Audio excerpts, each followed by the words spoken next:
What are the advantages of cooperative buying and marketing? How have many farmers solved the machinery shortage? Why is soil erosion known as public enemy number one? These and other timely topics will be presented at this time by the Columbia Country Journal with editor Chuck Worcester. Farm people are naturally pretty handy at making on-the-spot machinery repairs with that proverbial shingle nail and baling wire. But on a good many farms of the country, real inventive ingenuity shows up in everything from a trick latch on a barn door to a complete homemade tractor rebuilt from an old truck.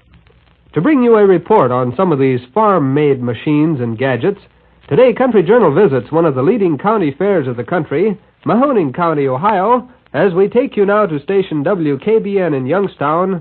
Stuart Wilson reporting. 1946 marks the 100th anniversary of the founding of Mahoning County, Ohio. And the folks in this section felt that one of the best ways to celebrate this centennial would be to have the biggest county fair in the country, and that's just what they've done. This year's fair is a 10-day event which started last Saturday and will run through Labor Day. There are all the regular features you'd expect at a county fair. Excellent livestock, 4-H club, and grange exhibits displaying the crops and handiwork of the farm folks in this area. WKBN has set up a huge auditorium tent. There are right now about 400 people in here watching this broadcast. Last year's attendance at this fair went well over the 100,000 mark, and this year it's expected to go considerably higher, so you can get some idea of the size of the thing. One of the most interesting features here at the fair has been a unique contest conducted by WKBN's farm department. We've been running a competition to find the best homemade farm tractor in this area, and you'd be amazed at the excellence of some of the machines which were entered. Some of them look very much like factory-built models. Others seem to be just what they are, tractors constructed from an assortment of odds and ends of old automobiles, trucks, and farm machinery. The only limit to the effectiveness of these tractors is the ingenuity and craftsmanship of the builder. The 17 entries in the contest were from 4 different counties in 2 states, all within easy driving distance, of course, of the fairgrounds. One of the tractors was the darndest contraption you've ever seen. The engine was from an old Model T Ford. The rear wheels from a manure spreader mounted on the rear axle of an ancient truck. The rest of the rig was made up of cast-off chains, gears, cable, and other assorted junk. All in all, it was one of the strangest-looking machines I've ever seen. But close examination showed that the builder had used a great deal of thought in setting up a machine that could do a variety of farm work with a minimum of effort on the part of the driver. Front wheels were set off to one side so that the operator could see the row in cultivating. All the raising and lowering of the implements fastened to the tractor was accomplished by a clever mechanical lift powered by the engine. Another of the entries was an enormous machine using the engine and a good many parts from a big transcontinental bus. Construction had been kept quite simple but strong. The effect was one of enormous power. The judging of the contest was no simple matter because there were so many excellent homemade tractors entered. The race for first and second places was particularly close, with W.I. Kimball of East Lewistown, Ohio, barely nosing out Bert Schaefer of Salem. Both the machines looked a good deal like factory-built jobs and reflected careful planning, good craftsmanship, and real farm utility. The winning tractor is parked right down here in front of the stage from which we're broadcasting. Now, suppose we talk a bit about it with W.I. Kimball, the man who constructed the tractor.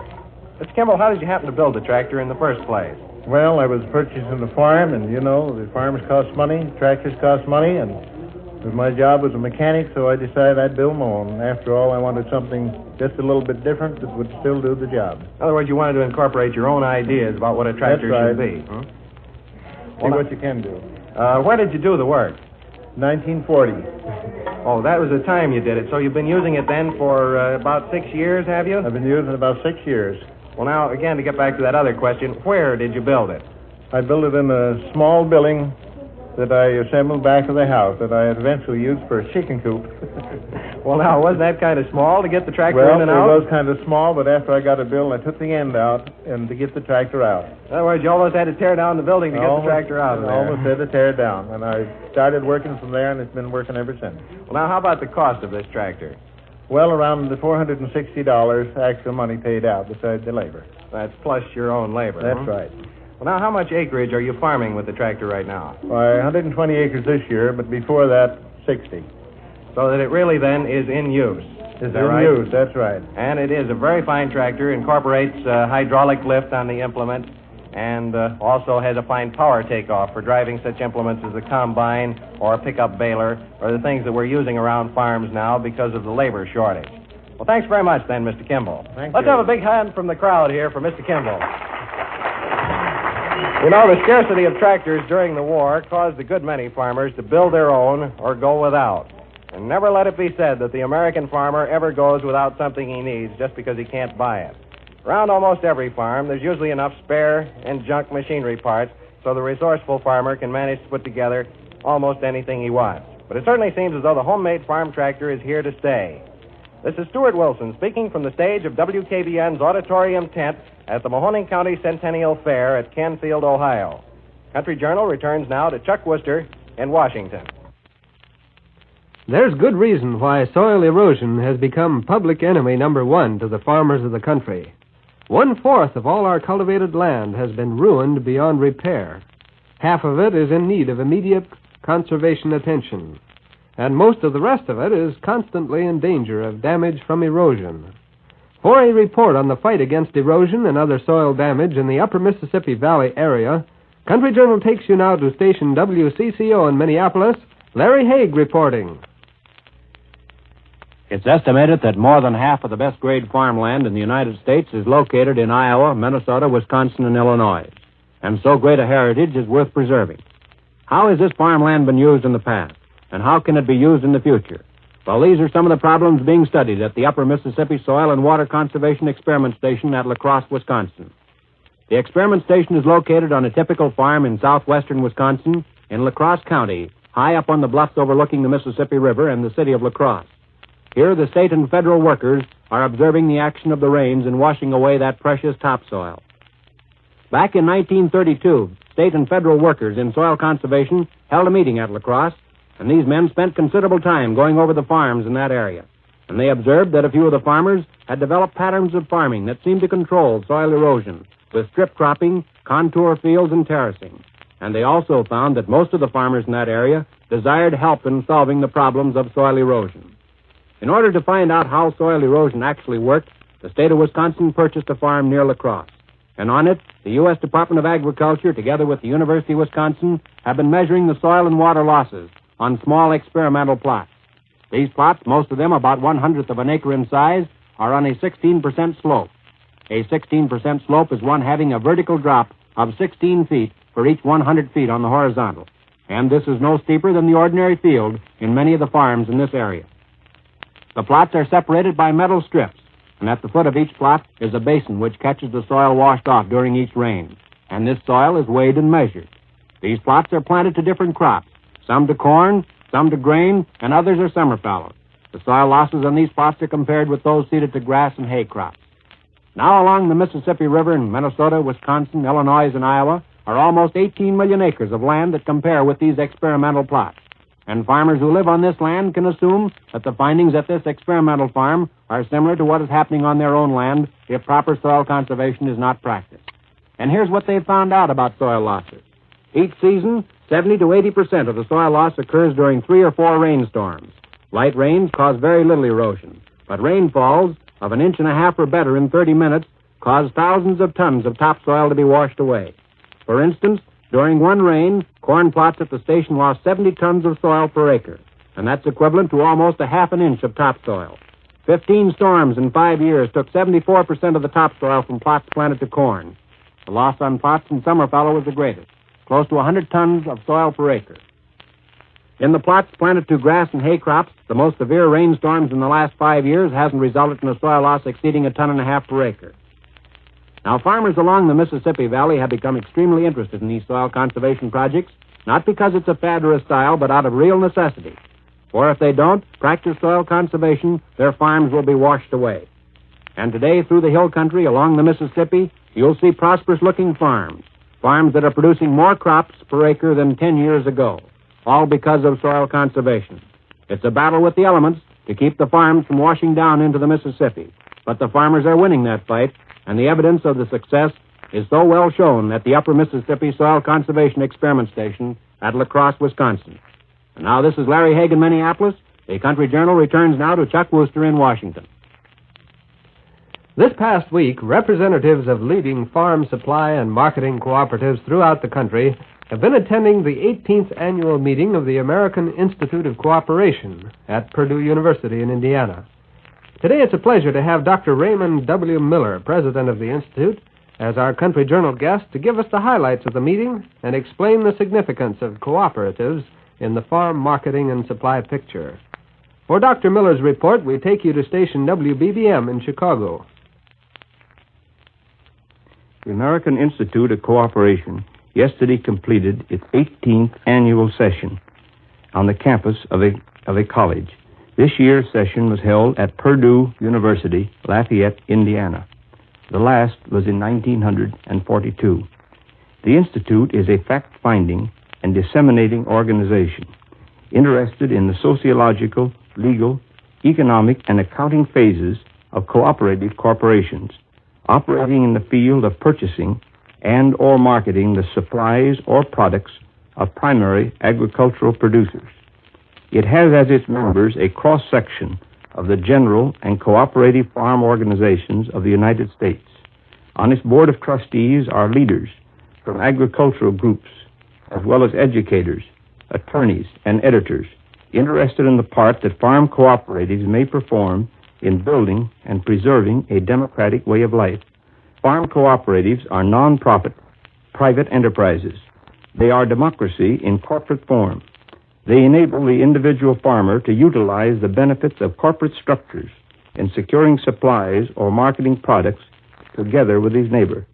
They are a yardstick in the field of business, and through their democratic principles, they aim to help stabilize rural America by preserving the American farmer rather than having become a member of the peon or peasant class, which is all too often the lot of the primary producer of agricultural products throughout the world, who sells at wholesale and buys at retail.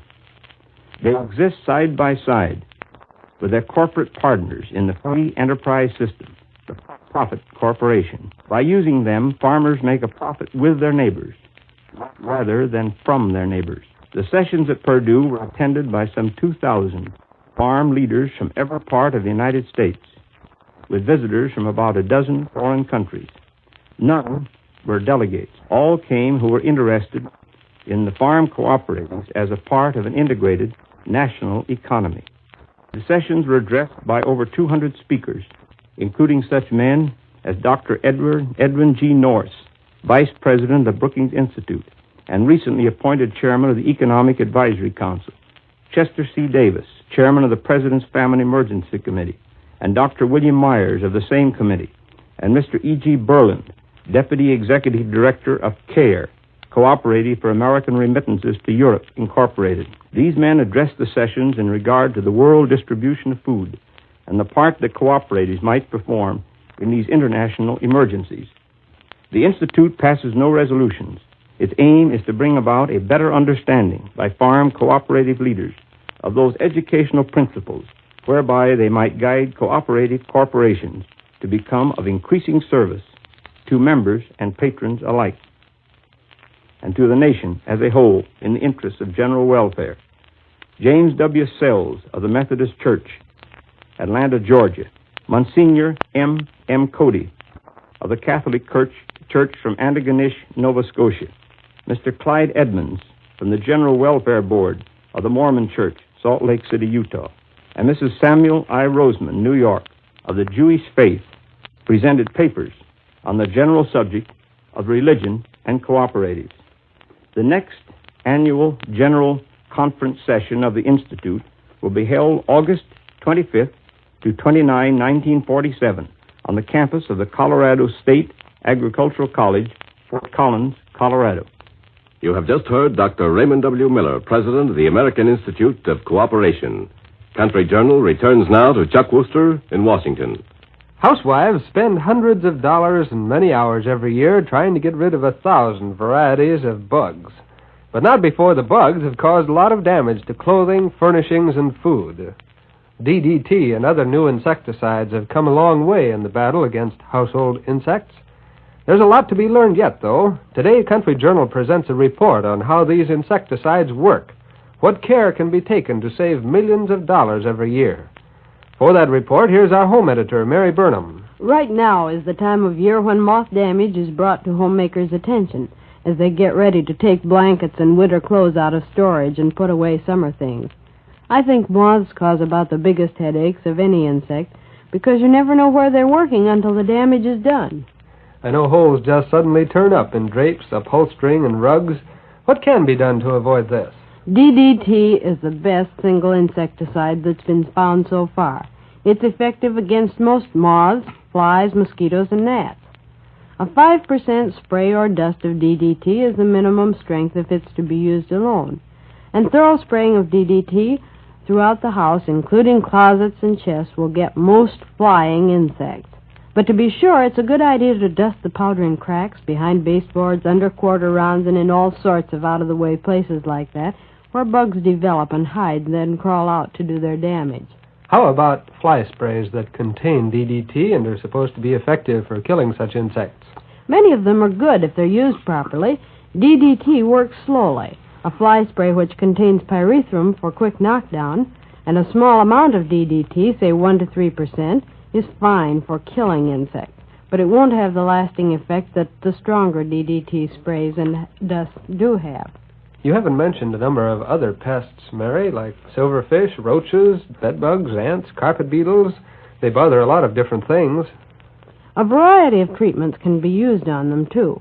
But careful and thorough use of both DDT spray and powder will get rid of silverfish, roaches, bedbugs, and beetles. It takes quite a lot, though. That's why some folks have been disappointed with their results. Incidentally, is DDT dangerous to use? Not so much as a lot of the poisons we've used before.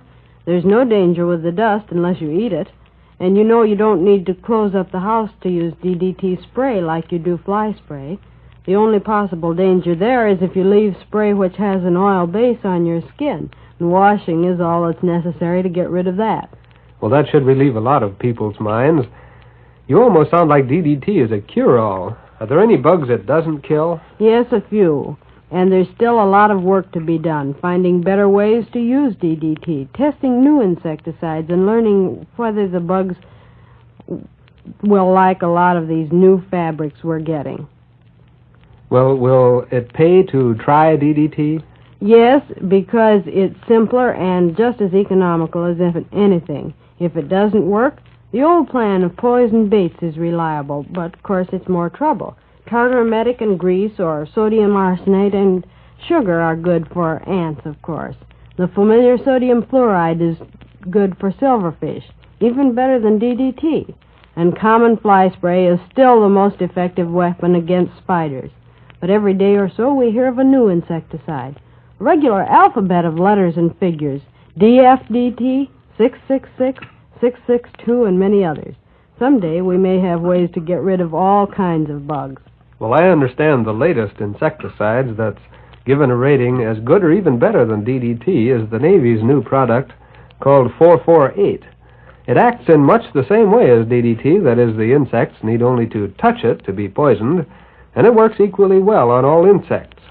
DDT, you know, doesn't seem to bother some bugs. Also, 448 not only kills but also repels insects. And best of all, the new 448 is supposed to be completely harmless to man and animals. Of course, DDT has always been considered dangerous in excessive amounts. Well, the business of farming in this country has gone through quite a number of startling, some of them amusing developments in recent years. The fact that not so long ago it took 9 farmers to feed themselves and 1 additional city family, while today 1 farmer raises enough to supply his own and 7 more city families with more and better food, that's typical of the changes taking place in American agriculture. Some of these changes are leaving behind a colorful history that'll never be repeated, leaving also a bit of rural sentiment that won't be erased until present-day old-timers on the farm have passed on to leave a new generation of farmers who don't remember much about those good old days as they are so often called. Take, for example, that one-time cornerstone of farm field work, affectionately called the Missouri Mule. Today, Country Journal brings you the story of this picturesque draft animal, once a mainstay but now fast disappearing from the farm scene. For a first-hand account of what's happening to those tough old mules that once made Missouri famous, Here's a report direct from Ted Magner, Director of Farm Activities for station KMOX in St. Louis. St. Louis is the place where Missouri's leadership as a mule state was recognized internationally at a mule show held way back in 1904. It was then and there that the phrase Missouri Mule was coined and became known throughout the world. Perhaps the mule has no pride of ancestry and no hope for posterity since it is a hybrid, a cross between a donkey and a horse, but its breeding is just as important as that of purebred livestock. George Washington gets the credit for being the first mule breeder in the United States. He got his start when General Lafayette received a shipment from the King of Spain in 1785. In Missouri, the first mules made their appearance about 1850. But as the South was coming into its own as a cotton-producing area, the mule business grew by leaps and bounds. There is plenty of reason why mules soon became the number one choice among work animals on the farm. The mule is more sure-footed, more able to look out for himself, and can get by on smaller amounts of cheaper feed than the horse. He uses more of his energy for work, learns how to avoid hard work or undesirable conditions, is thicker-skinned, he'll never hurt himself in a runaway, and is a master at avoiding muddy places or puddles of water in the road. On the other hand, though, the mule's comparatively small, hard feet don't serve him so well in plowed fields or in hard, smooth city streets. He has a habit of pushing directly forward against the collar instead of crouching and lifting as the horse does. And while these characteristics make the horse more desirable for heavier jobs, the mule's famous trickery and stubbornness also makes him less of a pleasure to drive. Mules are almost synonymous with Missouri. The state has supplied some 4,000 a year to the sugarcane regions of Louisiana and the heavy black dirt land of Texas. A majority of this country's best-known mule breeders are located in Missouri, and while in actual mule numbers we're outranked by 8 other states, the mule business continues to center right around here. What's happening to the mule business, you say? Well, the old-timers say the farmer of today is going machine mad. Old Dobbin and his half-sister Maud the mule are being replaced by the tractor. Many of them, no doubt, the homemade kind described by Stuart Wilson just a few moments ago. Back in 1925, Missouri had about as many mules as she ever did, about 370,000. That year, there were close to 6 million in the whole country. In 20 years, quoting last year's figures, Missouri's mule numbers were cut by some 60% to barely 170,000, and the national total cut just about in half. But our Missouri mule breeders aren't worried. Louis M. Monsees, better known as Colonel in the Show Me State, only recently sold one of his best jacks for a nice round figure of $5,000, the highest price ever paid in the business. The Colonel and other famous mule breeders of the state figure the mule business is here to stay for many more good years, in spite of the inroads of man-made machines.